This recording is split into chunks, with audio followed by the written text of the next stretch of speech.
So, ada wet food yang sesuai dijadikan makanan utama dan ada yang tak berapa nak sesuai. Kenapa penting kita tahu beza antara dua ni? Jom, saya explain. Kalau wet food tu ada label complete and balanced nutrition sesuai untuk dijadikan main meal, maksudnya wet food tu memang ada cukup nutrisi untuk keperluan harian badan si kucing.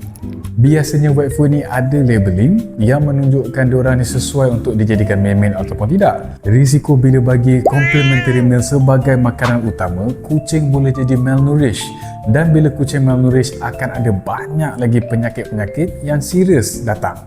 Andai kata label pun tak ada, dah buat research pasal brand tu pun masih tak ada jawapan kukuh. Kalau saya akan anggap wet food tu sebagai snack je. Atau saya pilih brand yang betul-betul boleh bagi jawapan yang kukuh dan terus terang. Sebagai contoh macam Promise Prime, dah terang-terang tulis kat kotak tu 100% complete and balanced.